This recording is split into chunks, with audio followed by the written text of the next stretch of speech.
Hi everyone, my name is Evan, and in this video I'll show you how Power Riffer works in practice. This instrument was designed specifically for creating rhythm guitar parts.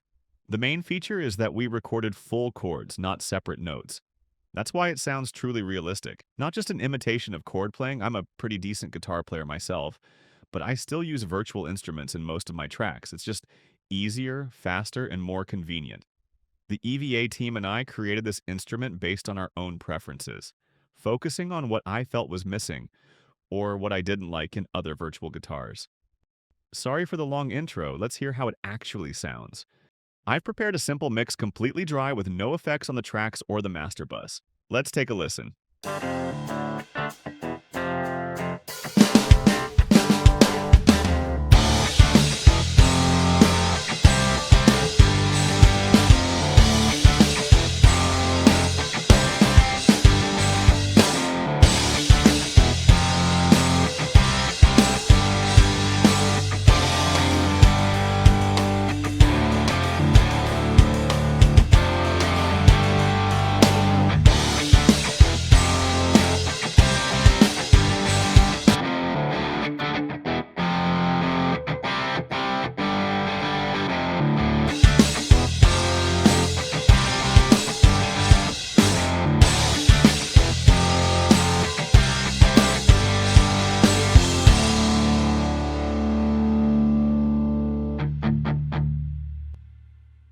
Even straight out of the box, without any processing, it already sounds awesome. Now let me show you how it works. The principle is the same as on a real guitar, and you have key switches to change chords and keys that trigger strumming.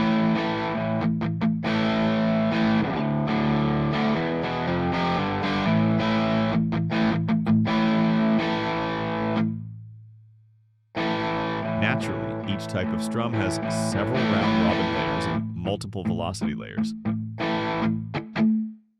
I've recorded a short take so I can show you the interface hands-free. First, let's go through the presets.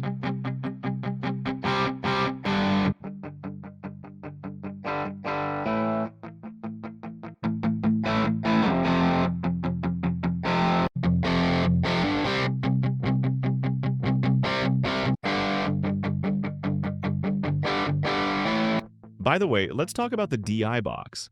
That's something I always missed in other instruments because built-in amp or cab sims don't always fit the mix. Here, you can keep the clean DI guitar and use absolutely any external plugin for processing. For example, I use Bias Amp, both for real guitars and for this instrument. There's a video on my channel where I compare Power Riffer with a real guitar playing the same parts. Now, let's go back to the controls. The double track switch, a super useful feature. In my opinion, rhythm guitar just doesn't exist without it. Let's see it in action. I'll switch to another preset. Let's take this one. With double tracking, and now just a single guitar track in solo. Let's check the guitar settings. When double track is on, you get separate controls for both channels. You can choose the pickup, volume, and panning for each side independently. It's very handy. You can spread them wide or even place one in the center. Here's the delay between channels and the volume of small recording artifacts. Now, the amp section. Everything works just like on a real guitar amp. There's a high gain button to switch between clean and overdrive channels, gain knob, reverb, tone EQ, and master volume controls.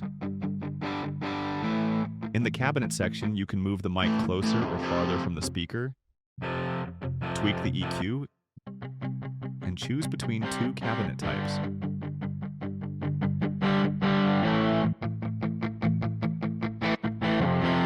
That's how this library looks and works.